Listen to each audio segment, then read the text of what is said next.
Gracias, Lucho. Buenas noches para ti y bienvenidos todos a este diálogo abierto. Seguimos en esta semana de incertidumbre, pero más que incertidumbre, de expectativa respecto a lo que pasará mañana. Se va a elegir a la mesa directiva del Congreso. Ayer hemos hablado con un experto, un politólogo y también un analista político al respecto. Hoy vamos a continuar. Hemos invitado al jefe de la misión de IDEA Internacional, el señor Percy Medina, para hablar respecto a nuestro primer bloque. Después hablaremos con Jorge Yamamoto, psicólogo social, acerca de seguridad ciudadana, violencia y elementos psicológicos que también eventualmente va a empezar a utilizar el Ministerio del Interior para justamente hacer ajustes a sus políticas respectivas. Y finalmente tendremos una charla con Rolando Arellano. Él es conocido por hacer perfiles de marketing, ha también caracterizado muy bien a la clase media peruana, pero hoy viene como escritor para presentarnos una novela muy interesante. Así que no se vayan, que está muy bueno el programa. Y sin más dilación vamos a ver cuáles son los eventos que les propongo para cerrar el día. A ver, veamos cuáles son esas noticias. La primera es obviamente vinculada a la elección de la mesa directiva en el Parlamento mañana. Ya se tienen dos listas que van a competir. Estas además tienen la característica de ser multipartidarias o incluso que han logrado, pues, de alguna manera, convocar a partidos de distintos segmentos. Ayer hemos hablado del caso de una de ellas, en donde están dos, digamos, partidos en extremos. Si bien es cierto, no es una elección ideológica que eventualmente se identifican con la derecha y la izquierda. Vamos a hablar respecto, como les decía, en este primer bloque.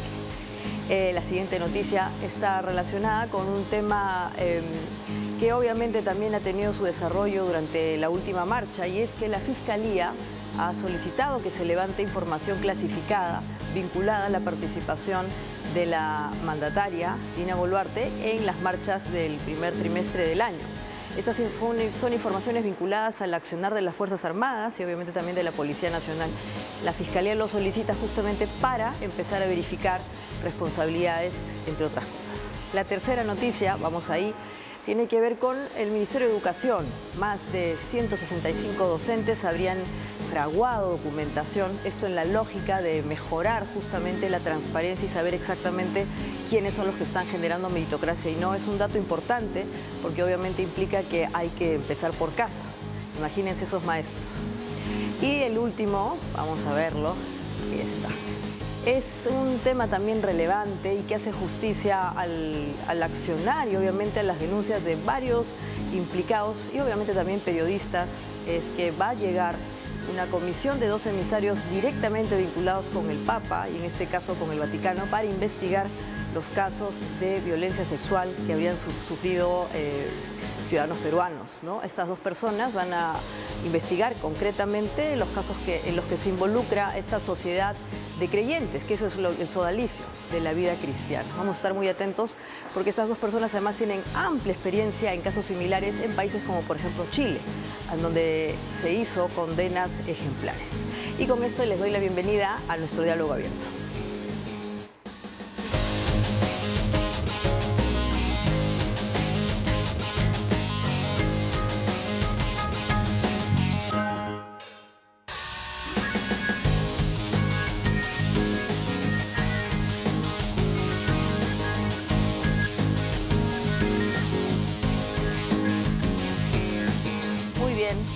Les había indicado, vamos a empezar hablando de política, lo que usted quiere saber o tal vez no, o quiere entender qué va a pasar mañana cuando se elija una nueva mesa directiva. Evidentemente hay una competencia detrás de esto y hemos invitado, como mencionaba, al señor Percy Medina, que es el jefe de la misión de IDEA Internacional. Buenas noches, Percy, gracias por estar con nosotros. Muy buenas noches. Ya tenemos dos listas y lo que decía es que hay un esfuerzo, parece, por tratar de convocar a distintas fuerzas políticas. Al menos eso es la vocación, para tratar de llegar a consensos. ¿Tú crees que en verdad se trata de consensos o, como muchos analistas han dicho, en verdad se trata de un esfuerzo más por mantener cuotas de poder, básicamente considerando que la mesa directiva en verdad reúne poder, pero no es tan amplio como parece o se entiende? Bueno, lo primero que han dicho los propios congresistas es que aquí se trata de números, ¿no? Tienen en primer lugar que sumar los votos para ser elegidos. Y en un parlamento tan fragmentado como el que tenemos, ya tenemos 13 bancadas, no es fácil ponerse de acuerdo para constituir una mesa directiva. Luego, para que la mesa directiva funcione, también tiene que haber, por supuesto, un apoyo político que permita que la mesa saque cosas, mueva cosas, en fin, y no naufrague en el camino. No olvidemos que ya ha habido muchos casos en los cuales las mesas han sido censuradas o los presidentes han sido censurados y han sido cambiados a mitad de camino. Entonces, obviamente, una conjunción de grupos políticos tiene que garantizar los votos en primer lugar para la elección y luego para mantenerse en el cargo a lo largo de un año, que es lo que dura cada mesa directiva, ¿no? Ahora, tú has aludido al hecho de que es un parlamento bastante, digamos, atomizado y por detrás está el asunto, esta práctica tan particular del transfugismo, que lamentablemente tiene muchos incentivos y que no se termina de regular. ¿Habrá algún tipo de regulación para este asunto de la silla vacía? Bueno, alrededor de un tercio de los congresistas han cambiado de bancada y muchísimos más de una vez. Algunos han estado en 3 y 4 bancadas, cosa que es absolutamente inusual, ¿no? Empezaron además muchas menos bancadas, hoy ya tenemos 13. En la práctica hay más de 13 grupos, ¿no?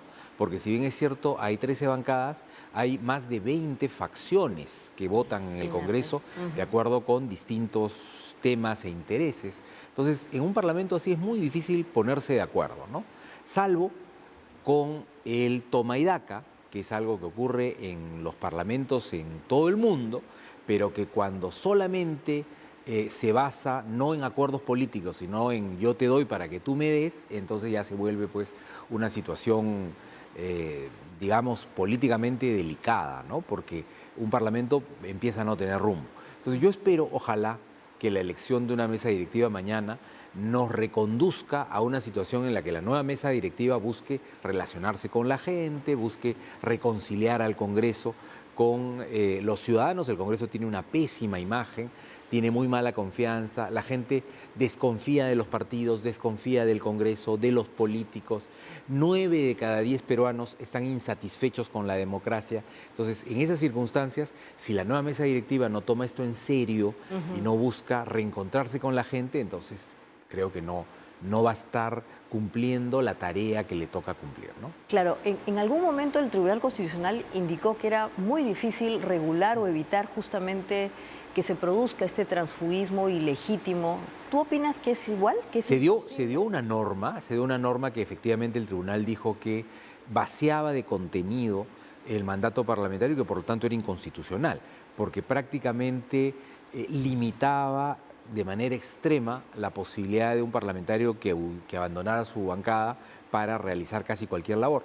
Pero entre eso y lo que tenemos hoy hay muchos mecanismos intermedios que se han podido tomar y que no se han tomado lamentablemente para disuadir a los parlamentarios de cambiar de camiseta, ¿no? Para empezar, los grupos políticos deberían ser cuidadosos en no recibir de esa manera, ¿no? Porque además creo que la gente pasa casi de la noche a la mañana, de grupo en grupo, y debería haber un poco más de seriedad. Tratar de buscar pues comisiones mixtas, ¿no? O sea, lo que pasa es que se convierten en átomos y entonces van de uno en uno. No hay un intento ni siquiera de al salir de una bancada formar una en donde eventualmente recaigan todos los que han salido. Comisiones mixtas, algo mucho más variado. Que es algo que se planteó, ¿no? Estaba en el planteamiento, que los congresistas pudiesen salir de su bancada si es que no comulgan con las ideas de la bancada, pero no pudiesen integrarse a otras, sino que fueran parte de un grupo especial o de un grupo o de una sección de no agrupados, pero que no perdieran sus derechos por ello, ¿no? Porque efectivamente tampoco se trata de convertirlos en parias, vaciando de contenido su mandato, ¿no? Pero sí podrían estar, por ejemplo, en una bancada con determinados derechos limitados, con pertenencia a comisiones, pero sin la posibilidad de presidirlas, sin posibilidad de postular a la mesa directiva, ¿no? Asumiendo que la mesa directiva tiene que ser llevada por los grupos parlamentarios que pueden llegar a su vez a compromisos sobre la base de sus propios votos. Así es. ¿No? Entonces, no es irracional limitar la posibilidad de que un congresista o una congresista salga de su bancada. Lo que sí puede ser excesivo es que una vez que sale de la bancada no tenga, digamos, ya nada que hacer en el Congreso, ¿no? Sino simplemente ir a cobrar y a votar. Eso no tiene ningún sentido. Ahora, en este escenario tan fragmentado, ¿cómo llegar a una agenda mínima de esta mesa directiva? Hoy día escuchaba también que uno de los candidatos le pedía al otro confrontar, ¿no es cierto? tener una suerte de primer u última confrontación mañana temprano para darle a la ciudadanía las propuestas de agenda. ¿Es posible trabajar una agenda de consenso? En realidad nunca ha habido un debate, ¿no? Sería muy interesante un debate, quizá aquí en tu programa, en alguna ocasión hubiera sido interesante, ¿no? Que haya un debate entre quienes aspiran a presidir el Congreso y que no digan lo que le ofrecen a los parlamentarios, sino lo que le ofrecen a la gente como cambio en relación con el Congreso. Porque lamentablemente lo que ocurre, y eso ha ocurrido, digamos, a lo largo de los años, es que es el acuerdo entre las bancadas y muchas veces los acuerdos asociados a ese gran acuerdo. Por ejemplo, las comisiones que cada grupo va a presidir, ¿no? Se sabe, por ejemplo, que en alguna de las listas, algunos de los que están apoyando esa lista están en los cargos directivos de la mesa y los que no están habrían recibido el ofrecimiento de presidir determinadas comisiones. Entonces, hay, por supuesto, algunos ofrecimientos adicionales. En otros casos pueden ser aún más frívolos, digamos, que un cargo, ¿no? Porque pueden estar vinculados con viajes, con asesores, con algunas gollerías y no vinculados con qué se quiere hacer para que el Congreso sea una institución querida por la gente, confiada por la gente, que realmente sea la voz de la ciudadanía. Ese debería ser el sentido del Congreso, ¿no?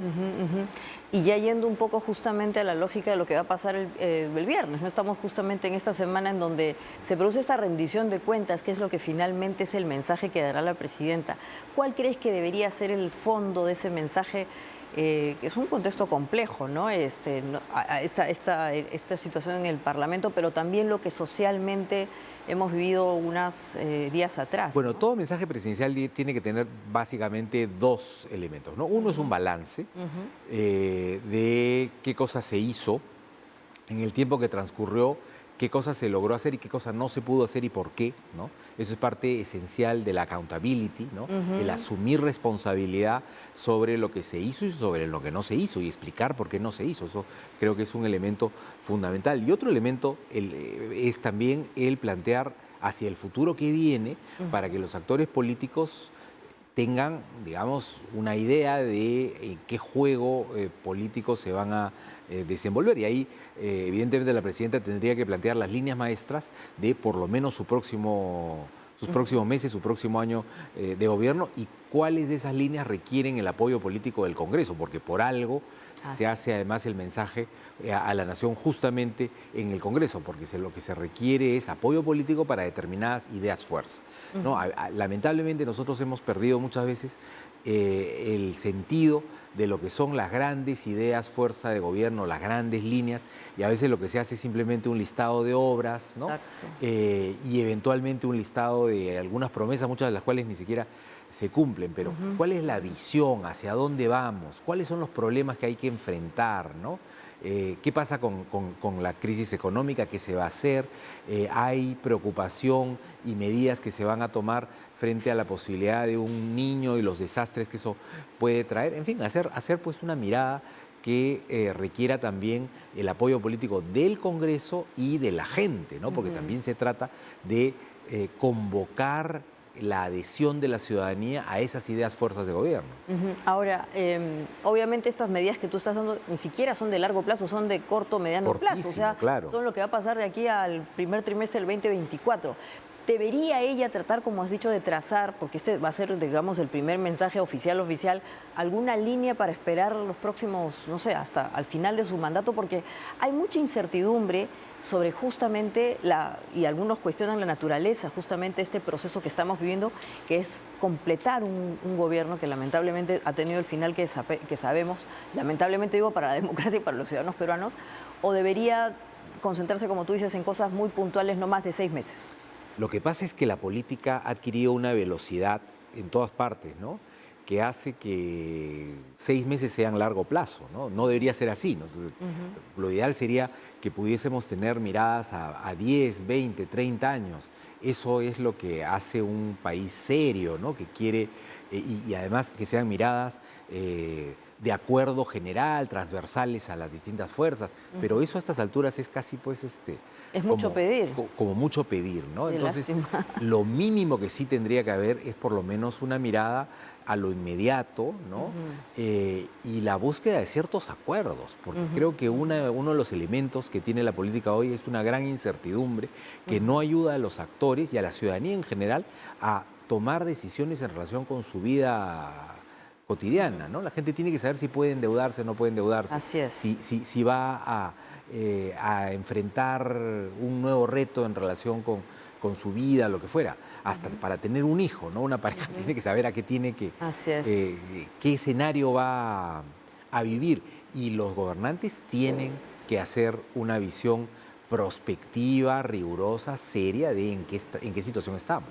Ahora, escuchándote, Percy, suena un poco complejo analizar, volviendo al tema de la mesa directiva, en qué consiste la gobernabilidad en el Perú, que es obviamente llegar a consensos, acuerdos, y no estas situaciones en donde básicamente hay un pragmatismo tremendo para mantenerse en el poder y eventualmente distribuirse cuotas a través de comisiones o los viajes o lo que fuese.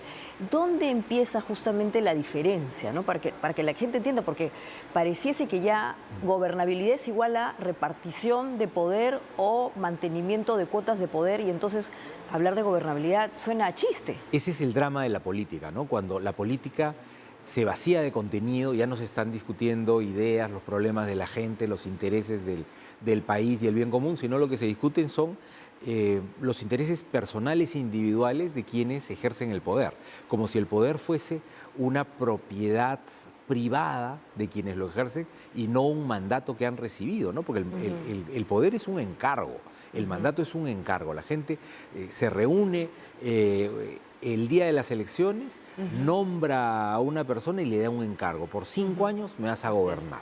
Por 5 años vas a representarme en el Congreso para dar leyes, para controlar al Poder Ejecutivo y para garantizar que haya un equilibrio de poderes que es el sustento de la democracia. Ese es el sentido de un proceso electoral.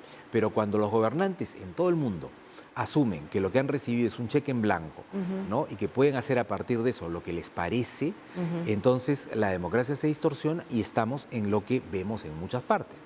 Que la gente siente que los gobernantes actúan en beneficio propio, que no les importa lo que la gente piensa, que tienen intereses individuales o de pequeño grupo, ¿no? Y las encuestas como el Latino Barómetro también y el Barómetro de las Américas lo han mostrado en los últimos años y hoy eso se ve profundizado.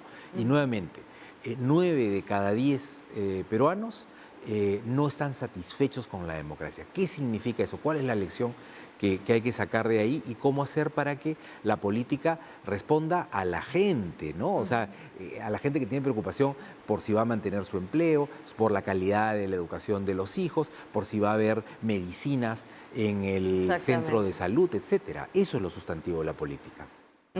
Ahora, si bien es cierto el impacto que ha tenido la marcha, estas manifestaciones de la semana pasada, no ha sido la que algunos esperaban, sí es cierto que convalida el hecho que a las personas, a una porción de personas en Lima y en el interior, sí le interesa justamente su participación y obviamente lo que le pasa en el país, ¿no? ¿Cómo podríamos de alguna manera capitalizar esta situación más allá de obviamente las polarizaciones y las agendas pequeñas, porque evidentemente han habido agendas pequeñas allí? ¿Cómo podemos encauzar esa necesidad justamente de la gente de darse a entender? A pesar de que han sido, como digo, distintas agendas y obviamente también hay gente que está también cosechando para su molino, ¿no? Sin duda alguna, pero lo primero que tienen que hacer los políticos siempre es estar atentos y escuchar y saber que en la sociedad hay distintas voces, ¿no? Algunas expresan en determinado sentido, otras no. En relación con las movilizaciones hubo gente que estuvo a favor de la movilización. Dentro de la movilización seguramente hubo distintas agendas, como bien dices. Hubo gente que no estuvo de acuerdo con la movilización o no se plegó y no estuvo ni siquiera favorable al hecho de que otros se movilicen. Eso es parte también de la democracia, las distintas opiniones. Pero las personas en el poder tienen que escuchar y entender que hay esa diversidad y sacar consecuencias a partir de esa diversidad y no negar lo que está ocurriendo, ¿no? Que es algo que a veces vemos en uno u otro lado. Ese es el efecto de la polarización, es la negación del otro, eso no existe. Todos los que protestan son vándalos, delincuentes, sinvergüenzas, y todos los que no protestan, del otro lado, ¿no? Son gente insensible, gente que no tiene interés por el país, fascistas, ¿no? Ninguna de las dos cosas puede ser real. Hay que tratar de entender, bueno, qué pasa detrás de estas personas que quieren orden, quieren paz, no quieren marchas. ¿Qué pasa detrás de la idea de las personas que se movilizan y piden determinadas cosas? Y ahí es donde los políticos también tienen que buscar un punto en común, ¿no? Algún espacio de transacción que permita que todo el mundo más o menos viva en armonía. Ese es el sentido de la vida en común. ¿Y tú crees que esta mesa, una de las la llamada bancada país, que justamente va mañana a competir, que mencionan, si bien es cierto, no es una elección ideológica, porque seamos honestos, los partidos políticos en el Perú no tienen visiones de país a largo plazo, no tienen idearios, lamentablemente son movimientos electoreros o electorales. Ellos se han asumido como una coalición o una suerte de esfuerzo por generar consensos nacionales. ¿Tú crees que en verdad existe esa vocación que va a ser posible? ¿Qué necesitarían en todo caso para que se den, ¿no? Porque hemos escuchado a algunos de los líderes vinculados sobre todo a Fuerza Popular y a Perú Libre, que están hablando de un esfuerzo especial en donde hemos juntado a los dos extremos, y obviamente hay que leer también ese tema tratando de alguna manera menoscabar a los llamados partidos de un centro, que la verdad pues que casi es inexistente en el país, ¿no? Bueno, en un mundo ideal las bancadas deberían ser el reflejo de los partidos, ¿no? Y los partidos deberían dar dirección política a las bancadas y deberían decir públicamente qué piensan y que sus parlamentarios representen lo que el partido piensa. Eso no existe, ¿no? No tenemos partidos de esa dimensión, no tenemos partidos enraizados en la sociedad, y las bancadas no responden a los partidos, ¿no? Responden a su voto individual. Como además la votación es secreta, es un albur saber qué va a pasar. Probablemente muchas de las bancadas van a votar de manera partida, ¿no? Eso ya se puede anticipar. Entonces, ya responder tu pregunta, pues, en ese escenario es O sea, más allá de los propios intereses o de expectativas de quienes han hablado, no hay no hay esa suerte de maridaje entre lo que va a reflejar esta mesa directiva y lo que es la realidad, ¿no es cierto? O sea, no hay esa representación. Pues, ¿no? No.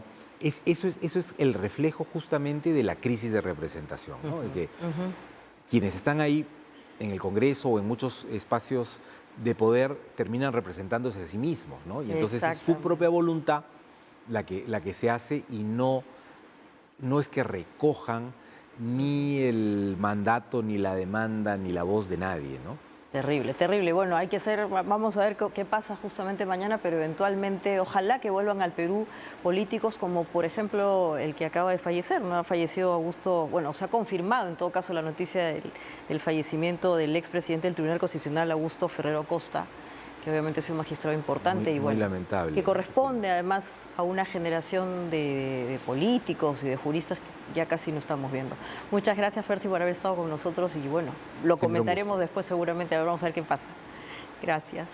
Y bueno, y después del bloque de publicidad vamos a volver con el tema prometido también. Va a estar con nosotros Jorge Yamamoto para hablar de los elementos valorativos y eventualmente también psicológicos que están relacionados con una política de seguridad ciudadana que quiere empezar a implementar el gobierno a través del militar. Así que no se vayan, esto es Diálogo Abierto.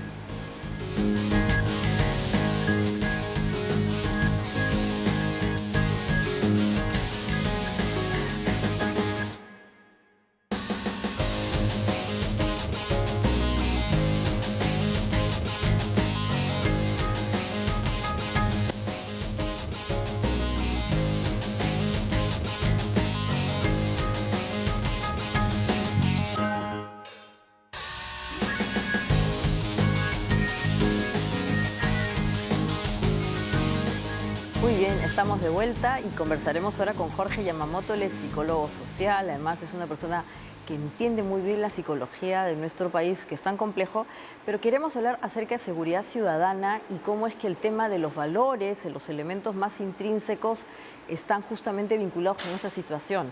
¿Cómo está, Jorge? Buenas noches.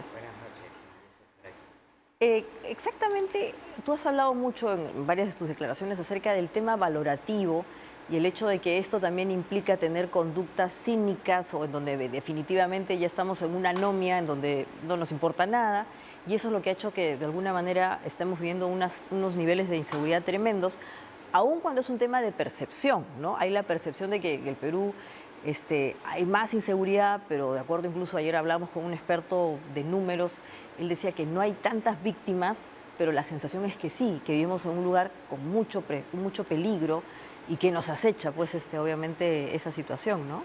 Sí, efectivamente, por un lado, la proliferación de celulares ha permitido que las noticias sean más visuales y como los medios de comunicación se basan mucho en imágenes, eso ha generado que haya mucha más presencia de crímenes violentos. Pero si vemos las estadísticas, por ejemplo, Honduras es el país de la región con mayor violencia, por encima de los 35 casos por cada 100.000 habitantes. México es mucho más alto, Colombia alrededor de 24 y el Perú no llega ni a 10. Pero esto no quiere decir que no debamos de tomar medidas, que no hay un crecimiento, no para convertirnos en el tercio más violento de la región, y no solamente en números, sino en agresividad. Entonces, una cosa es la falta de valores y otra cosa es la delincuencia. Definitivamente hay una conexión, pero el problema número uno, de acuerdo a las encuestas más recientes, es ya no es la alimentación, ya no es la educación, sino es combatir con la delincuencia. Así es.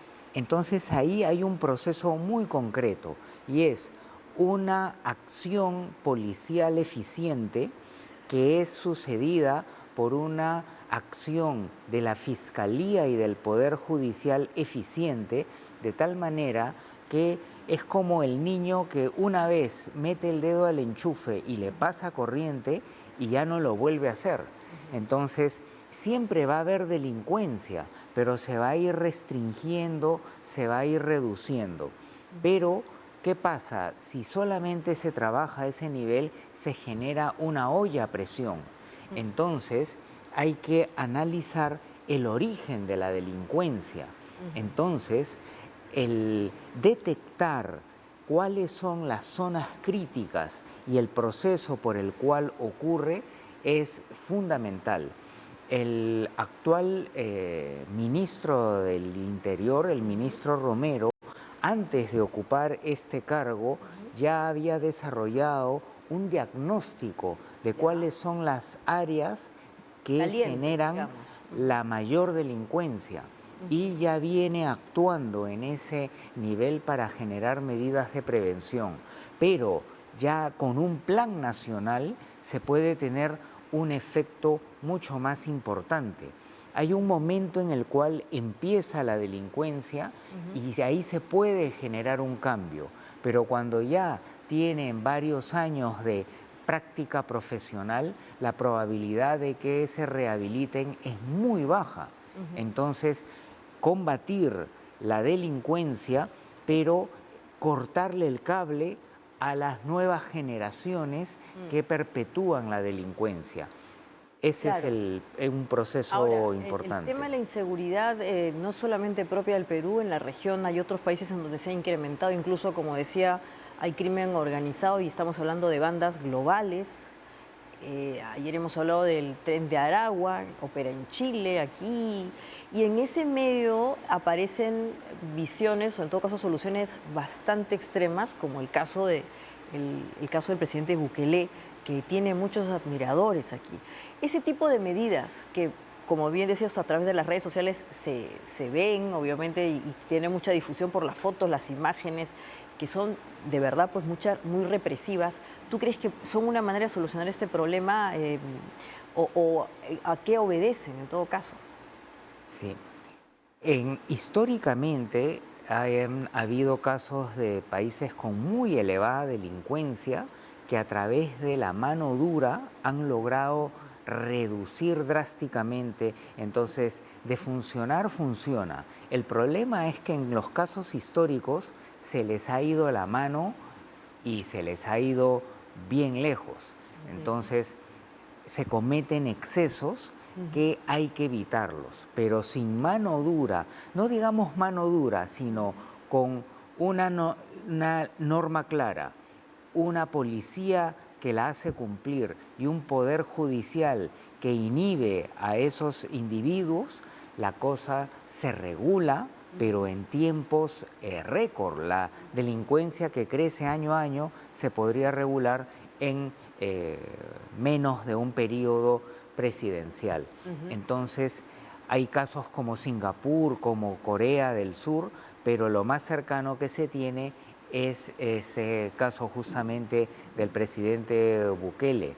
Entonces, en la medida que no se cometan excesos, ese es un modelo a seguir. También hay que recordar que el presidente Bukele no solamente pone mano dura, sino está orientando el trabajo de las personas que están presas y que están haciendo programas en los barrios para dar educación y orientar a la juventud.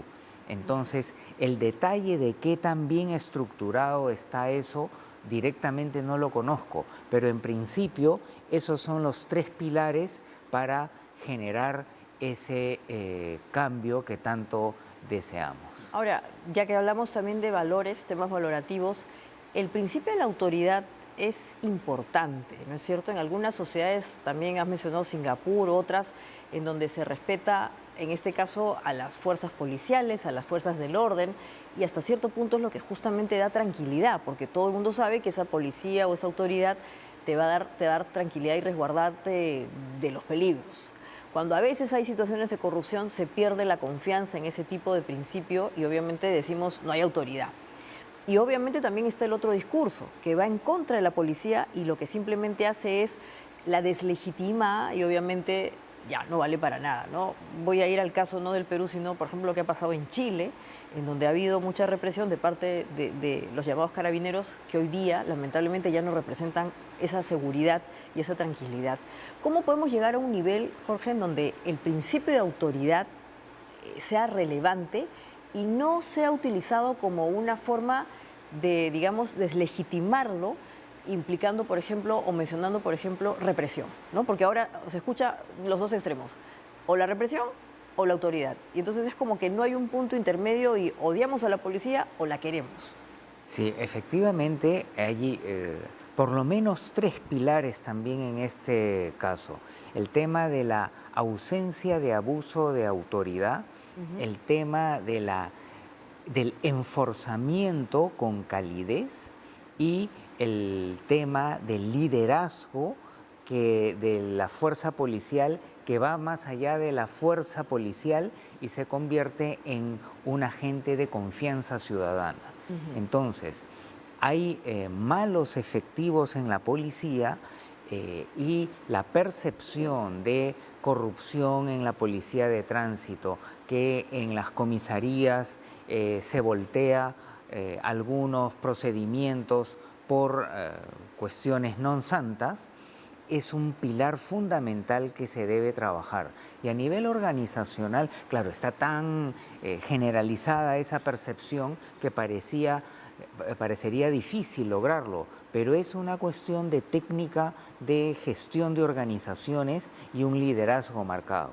Entonces, mejorar la percepción de la corrupción policial, que implica el manejo de la corrupción y su debida promoción.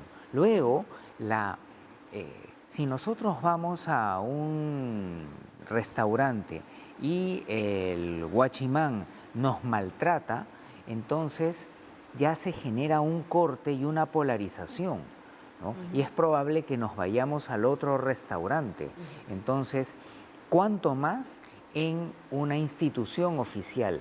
Entonces, junto con ello tiene que haber un trato cálido, pero muy disciplinado, ¿no? Y con autoridad, porque hemos visto lamentablemente en la televisión que señoras empoderadas y locas le tiran una cachetada a un policía Así es. y el policía teme pues que sea embarada o algo así y no pone orden. Pero todo esto requiere de un liderazgo, ¿no?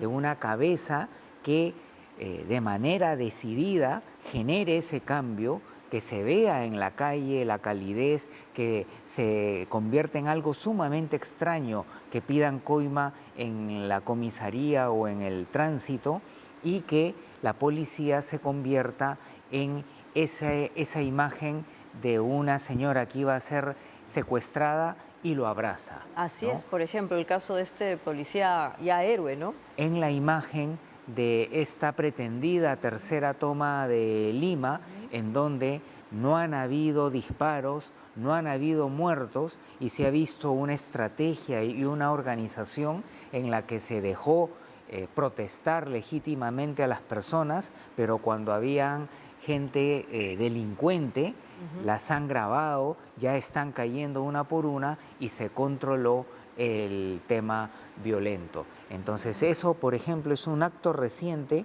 que genera más confianza con la policía.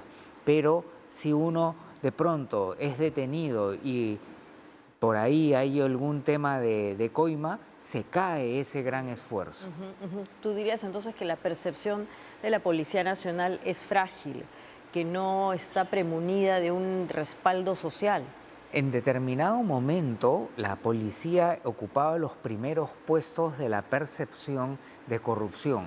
Ahora, no tengo idea por qué, el Congreso lo ha superado, ¿no? Y otras instituciones, pero aún No tenemos idea. es un problema de por qué, es un problema la percepción de corrupción dentro de la policía. Y es importante este tema de la policía, de las fuerzas del orden, porque está directamente vinculado pues, con la inseguridad ciudadana, ¿no es cierto? O sea, ¿a quién acudimos? Tenemos que privatizar el orden y la seguridad y eso obviamente no es necesariamente la mejor opción, ¿no?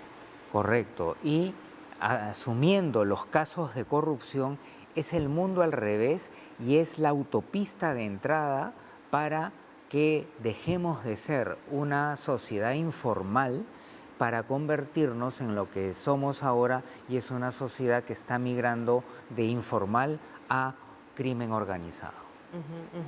Y ahí obviamente la diferencia cuál es, ¿no? Porque es interesante, la informalidad respecto de la ilegalidad, que nos hemos salido ya de cualquier orden.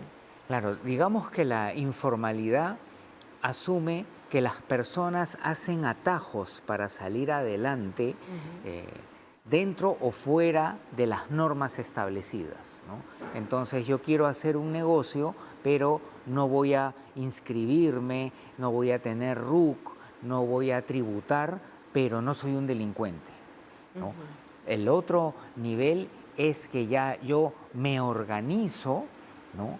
Hago alianzas estratégicas y empiezo a tomar una zona para extorsionar, para generar prostitución, proxenetismo, y eso ya es otro nivel.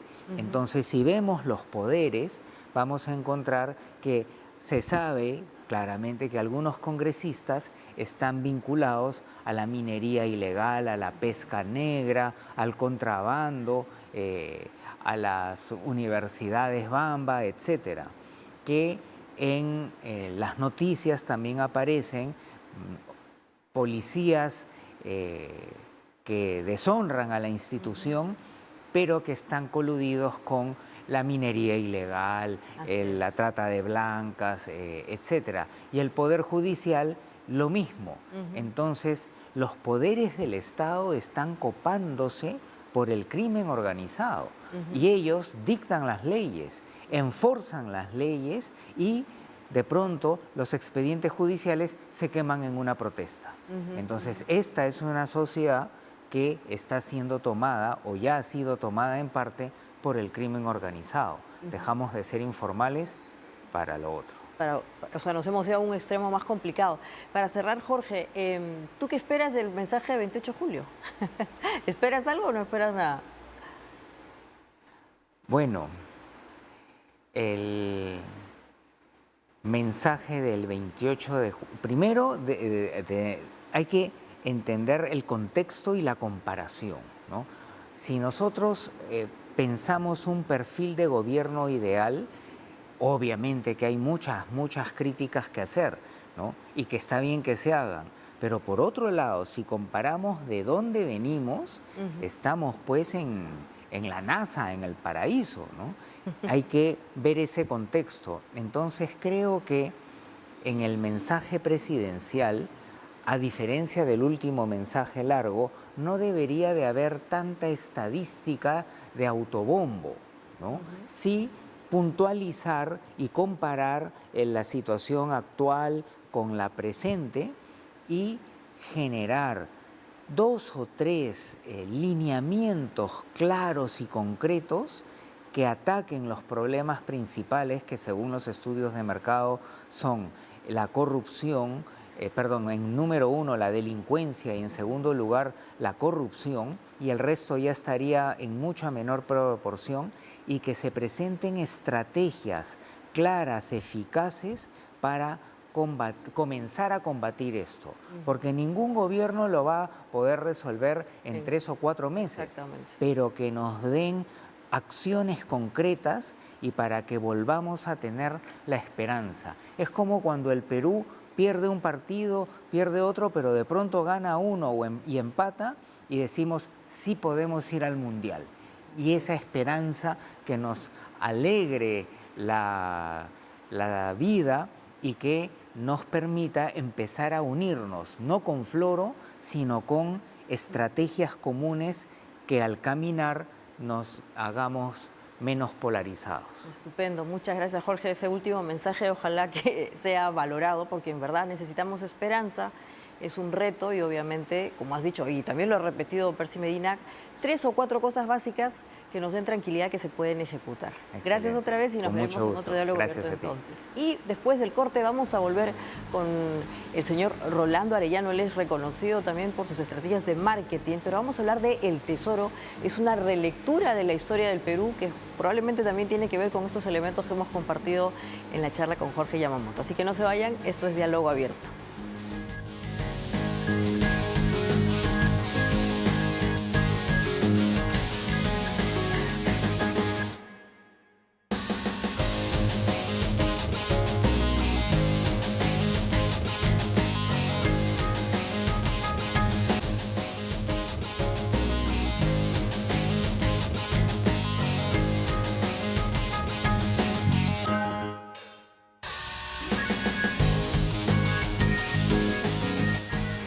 Estamos de vuelta con ustedes, gracias por estar allí y vamos a hablar ahora con Rolando Arellano acerca de un libro que va a presentar seguramente en la feria y está vinculado con la historia del Perú, se llama El Tesoro y es una cosa interesante porque es una suerte de recorrido por la historia del Perú, pero a través de personajes históricos, así que vamos a pedirle a él que nos explique un poco más el contenido de este libro. Buenas noches, señor Arellano, y gracias por estar con nosotros.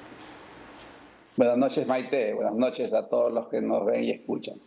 El libro es un esfuerzo por darle una relectura a la historia del Perú, si más o menos entiendo. Sí, más que una relectura, yo no soy historiador, yo soy un analista de las sociedades de diversos puntos de vista. Y un poco lo que quiere hacer este libro es mostrar que la historia del Perú tiene muchísimas más cosas positivas que la que realmente recordamos, a la que normalmente reconocemos. Y que justamente la idea es tratar de cambiar esa percepción relativamente negativa de nuestra historia por una historia más real que haga sentir más orgullosos a las personas, sobre todo a los jóvenes, con el hecho de ser peruano, ¿no? Para poder defenderlo, para poder hacerlo crecer. ¿Y el tesoro a qué hace referencia? ¿A nuestro acervo cultural? A nuestros héroes? ¿Qué es exactamente ese tesoro? El tesoro es una historia del Perú que existe, que está ahí y que simplemente no hemos visto, porque en la historia que normalmente contamos está siendo oculta por una serie de otras personas o una serie de personajes o situaciones básicamente no negativas, pero sí de situaciones de derrota, o etcétera, ¿no? Por ejemplo, ¿no? Qué sé yo, se nos muestra casi siempre a un país, no se habla del Imperio Incaico, no se habla realmente de los héroes que hemos tenido desde el profundo de nuestra historia, desde Caral. Cuando a un joven se le pregunta por la historia del Perú y dice, bueno, fue Pizarro que vino con 13 personas y terminaron con Atahualpa y con un imperio inmenso, lo cual no es cierto, pues detrás de eso han habido, qué sé yo, cientos de españoles, miles de indígenas mismos que participaron en eso. Se nos habla de qué sé yo, el único gran recuerdo que tenemos en nuestra historia casi es la guerra con Chile, que es algo que viene de los últimos años. Y, por ejemplo, nunca aparecen los héroes civiles, solamente nos muestran a los héroes militares y sobre todo no aparecen las mujeres. En nuestra historia no aparece casi ninguna mujer importante. Entonces, lo que hace este libro, que es un libro de aventuras, yo casi siempre mis libros, todos mis libros anteriores han sido libros más o menos analíticos, de corte más científico, y este lo que ha querido hacer es mostrar en forma de novela a un grupo de jóvenes, bueno, niños y jóvenes, que empieza a encontrar en un viaje a través de la historia del Perú héroes olvidados o casi, digamos, no reconocidos, que les empiezan a decir que el Perú es muchísimo más grande que lo que recordamos y que deberíamos empezar a luchar por él, porque para poder sentirnos orgullosos tenemos que tener un buen recuerdo de lo que es nuestro país.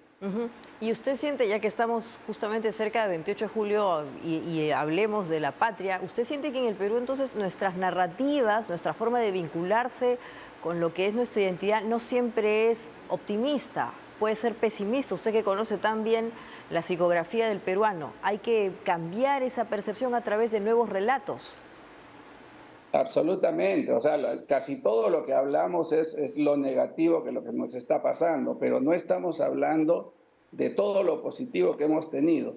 En este caso lo estamos presentando a lo largo de la historia, ¿no? De hecho, por ejemplo, nunca se nos ha dicho que el Imperio Incaico en la época del siglo XVI, en la época de Pizarro, era más grande que el imperio más grande de Europa, el imperio de Carlos V, ¿no? Y que era tan desarrollado como ellos, o más, en algunas cosas, pero siempre se nos ha mostrado como si fuéramos una civilización de calidad inferior. Nosotros teníamos ingeniería hidráulica, teníamos construcciones inmensas, mucho más grandes que los europeos, etc. Se nos ha dicho, por ejemplo, que qué pena que nos conquistaron los españoles, ¿no? Que si hubieran sido los ingleses hubiéramos sido mejor.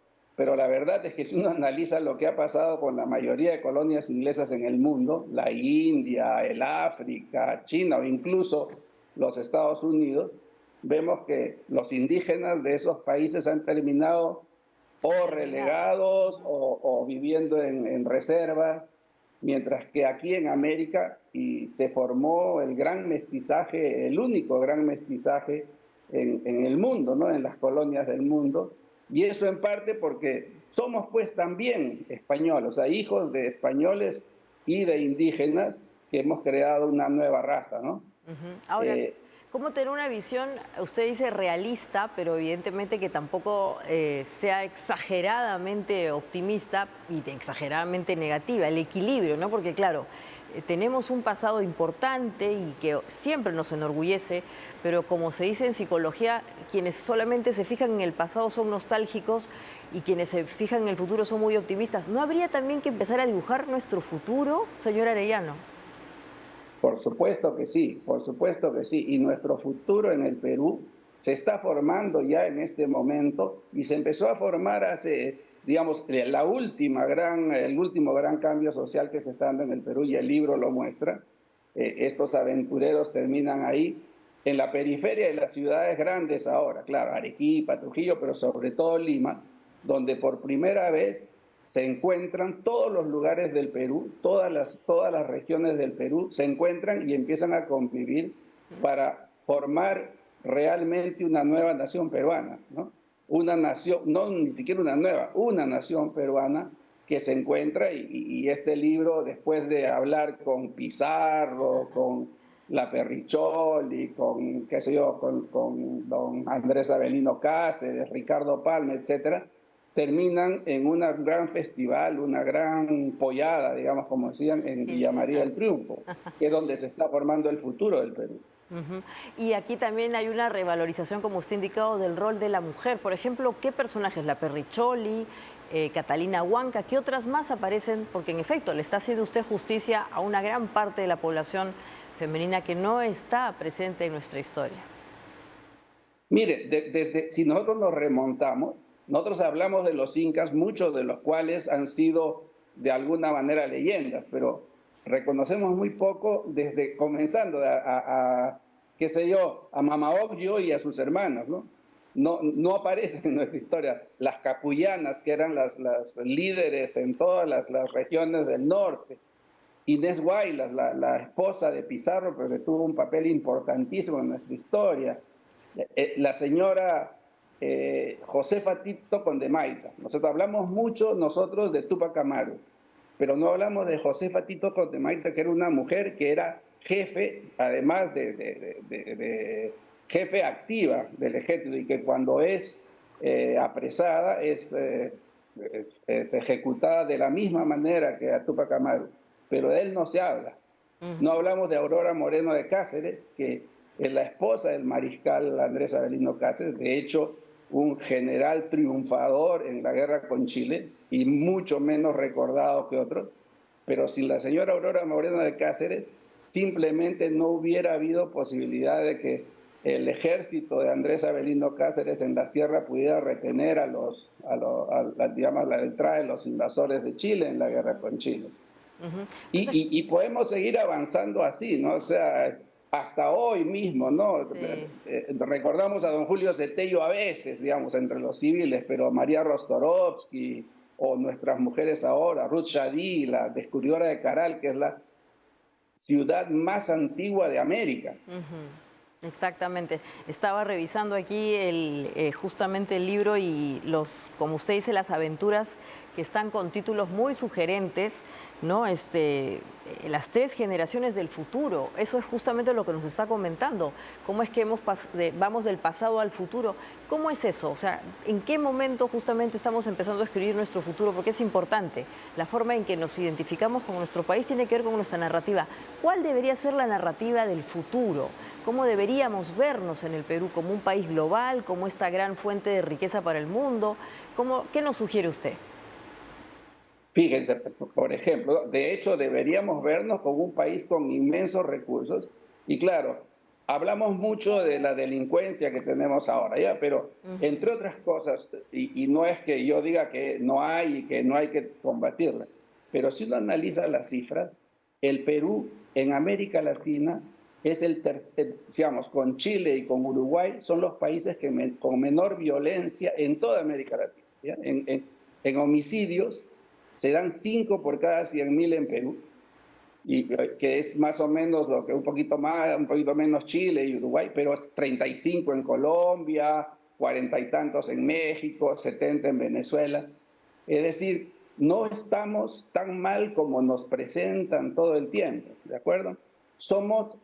Hablamos mucho de lo mal que estamos, pero no decimos que somos los mejores exportadores o los mayores exportadores del mundo, casi ahora de palta, de arándanos, y que se está produciendo una revolución en nuestro país, una revolución económica inmensa, ¿no?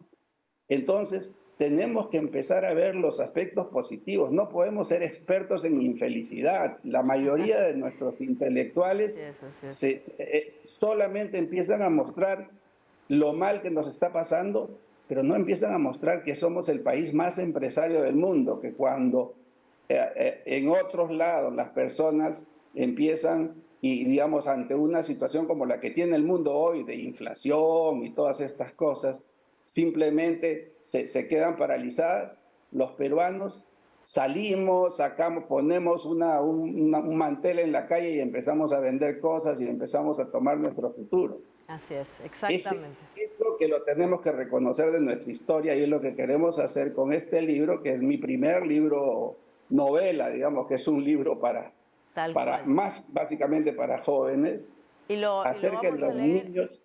Y lo leeremos con mucha atención. Muchas gracias por este diálogo, señor Arellano, y como digo, es interesante tener una visión optimista del futuro. Muchas gracias. Un feliz 28 positivo para todos. Así es. Y bueno, con esto estamos llegando al final del programa. Agradecemos al señor Arellano y con ustedes queremos además compartir una noticia triste. Es la semblanza de alguien que ha fallecido. Bueno, se ha confirmado su fallecimiento a los 78 años. El señor Ferrero ha sido tribuno también del Foro Constituyente y obviamente tiene una larga y dilatada historia como jurista. Como decíamos con Percy Medina, ojalá que tuviésemos en el futuro otros políticos de este nivel que tienen una lógica más bien del consenso y que obviamente se dedicaron fuertemente a la actividad intelectual vinculada a las leyes. Con esto nos vamos. Si les gusta el programa, como siempre, le dan un like y nos vemos mañana. Hasta mañana.